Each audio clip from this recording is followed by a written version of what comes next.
యెషయా గ్రంథము 13వ అధ్యాయము. ఆమోజు కుమారుడైన యెషయాకు బబులోను గూర్చి ప్రత్యక్షమైన దేవోక్తి. జనులు ప్రధానుల ద్వారములలో ప్రవేశించుటకు చెట్లు లేని కొండ మీద ధ్వజము నిలువబెట్టుడి. ఎలుగెత్తి వారిని పిలువుడి, సంజ్ఞ చేయుడి. నాకు ప్రతిష్ఠితులైన వారికి నేను ఆజ్ఞ ఇచ్చి ఉన్నాను. నా కోపము తీర్చుకొనవలనని నా పరాక్రమశాలురను పిలిపించియున్నాను. నా ప్రభావమును బట్టి హర్షించు వారిని పిలిపించియున్నాను. బహుజనుల ఘోష వలె కొండలలోని జనసమూహము వలన కలుగు శబ్దము వినుడి.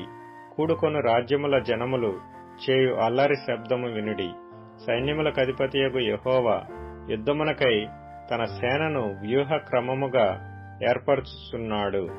సర్వలోకమును పాడు చేయుటకై ఆయన దూరదేశము నుండి, ఆకాశ దిగంతముల నుండి యెహోవాయును ఆయన క్రోధము తీర్చు ఆయుధములను వచ్చుచున్నారు. యెహోవా దినము వచ్చుచున్నది, ఘోషించుడి. అది ప్రళయము వలె సర్వశక్తుడగు దేవుని యొద్ద నుండి వచ్చును. అందుచేత బాహువులన్నీయు దుర్బలములగును, ప్రతివాని గుండె కరగిపోవును. జనులు విభ్రాంతి నొందుదురు, వేదనలు దుఃఖములు వారికి కలుగును.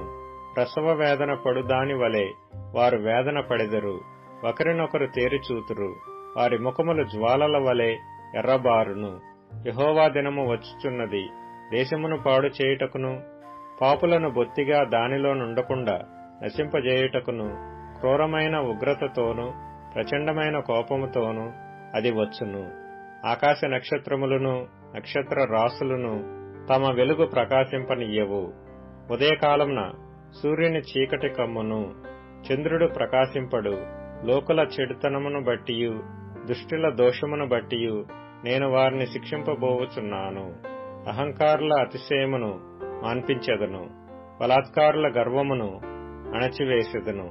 బంగారు కంటే మనుష్యులను, ఓఫీరు దేశపు సువర్ణము కంటే నరులను అరుదుగా ఉండజేసెదను. సైన్యములకధిపతియగు యెహోవా ఉగ్రతకును, ఆయన కోపాగ్ని దినమునకును ఆకాశము వణుకునట్లును, భూమి తన స్థానము తప్పునట్లును నేను చేసెదను. అప్పుడు తరమబడుచున్న జింక వలెను, పోగు చేయని గొర్రెల వలెను జనులు తమ తమ స్వజనుల తట్టు తిరుగుదురు, తమ తమ స్వదేశములకు పారిపోవుదురు.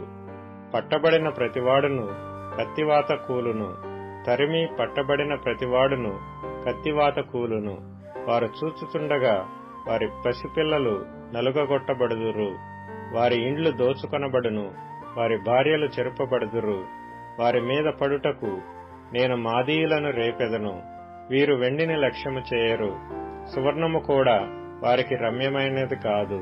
వారి విండ్లు యవనస్తులను నలుగగొట్టును. గర్భఫలమందు వారు జాలిపడరు, పిల్లలను చూచి కరుణింపరు. అప్పుడు రాజ్యములకు భూషణమును, కల్దీయులకు అతిశయాస్పదమును, మహాత్మ్యమునగు బబులోను దేవుడు పాడు చేసిన సొదొమ గొమొర్రాల వలె నగును. అది మరెన్నడను నివాస స్థలముగా నుండదు. తరతరములకు దానిలో ఎవడనూ కాపురముండడు. అరబీయులలో ఒకడైనను అక్కడ తన గుడారము వేయడు. గొర్రెల కాపర్లు తమ మందలను అక్కడ పరుండనియ్యరు. నక్కలు అక్కడ పండుకొనును, గురుపోతులు వారి ఇండ్లలో ఉండును. నిప్పుకోళ్లు అక్కడ నివసించును, కొండమేకలు అక్కడ గంతులు వేయును. వారి నగరులలో నక్కలను, వారి సుఖ విలాస మందిరములలో అడవి కుక్కలను మరులిడును. ఆ దేశమునకు కాలము సమీపించియున్నది, దాని దినములు సంకుచితములు.